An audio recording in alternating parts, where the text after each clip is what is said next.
What's that? You say you hear a rattling noise?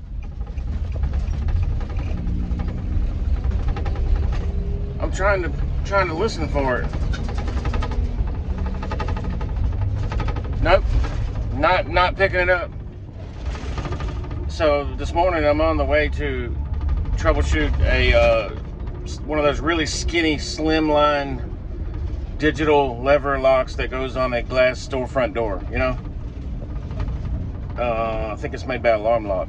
I think the symptoms are they have to type the code in more than once and pull down the handle real quick to get it to let them in. Usually fresh batteries fixes this type of stuff. So let me make sure I got some batteries. And here she is, right here. So let's see what the symptoms are.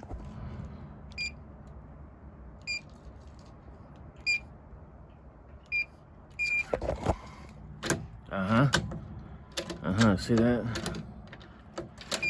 It didn't want to do it on that first try.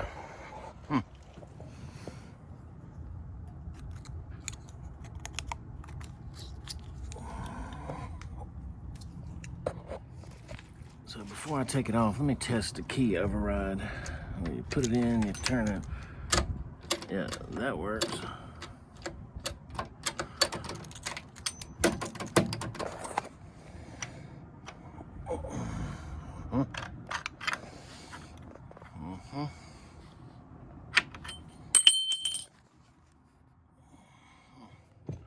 So check it out. Fresh batteries didn't fix it. But here's how. But I think I know just what it is, and it's just. I think it's very simple. This is the cam that this little flat tailpiece goes into, and this is what does the work. You know, opens the door. Let me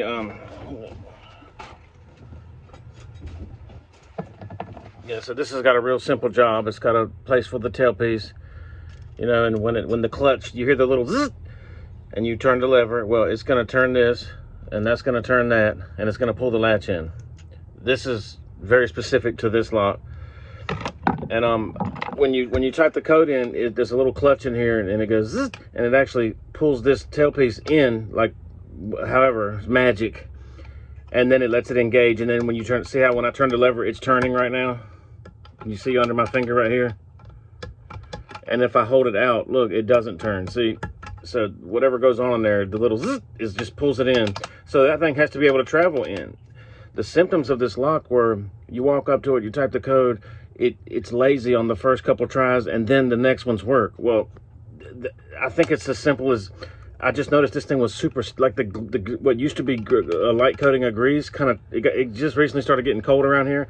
Anyway, the grease is more like a glue, and I think it's just holding on to it inside this little happy place, and that's why it wouldn't work on the first two, but by the time you rattled it a couple times, it would go ahead and pull it back. That makes sense with the symptoms. It's not like it just didn't work at all. It just didn't work on the first two. So I've wiped this off and cleaned it up now and got all the tackiness off of it. I totally think that's what it is. I swear. And of course I'm going to put a tiny bit of lubricant. I was just looking, this little black surface in here, I bet you it's some type of plasticky stuff that's meant to be bushing type substance that's meant to be, you know, in out. And you can see it has the two little locator studs here and here, which locate here and here. It's even got a little U-shaped cutout for this bolt right here. So in other words, they designed it for this to stay true to this, because it needs to be, right? So that stays true to that. Look, there's like no play in that. So I just tested it in my hand a bunch of times. It's working every time, all the time. So let's put a tiny bit of lube on this thing, go remount it, and let's call it fixed, if it's fixed. Also, let me show you how to access the batteries on this. So when you take the cover off on the inside of the door to expose the mounting screws here, there's a center hole cut in the door. This goes through the inside of the door. Do not remove this. Do not remove this. I repeat, just back it out.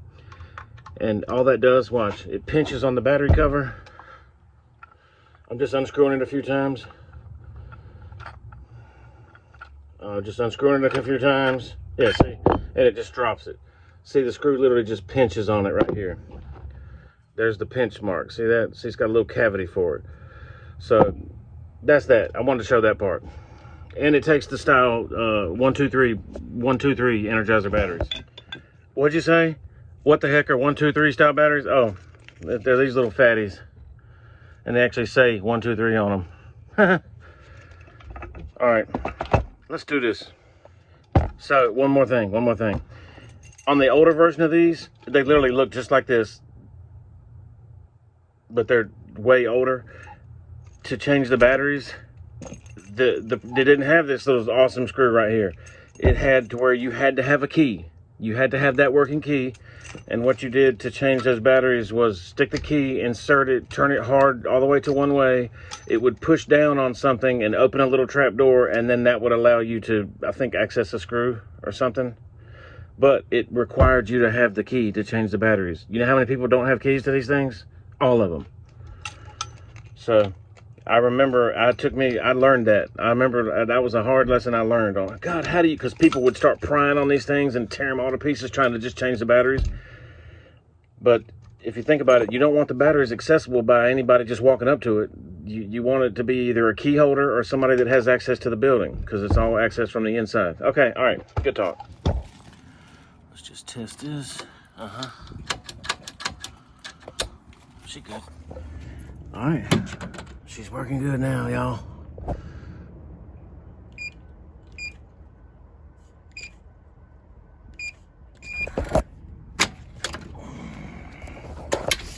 Got him. She good.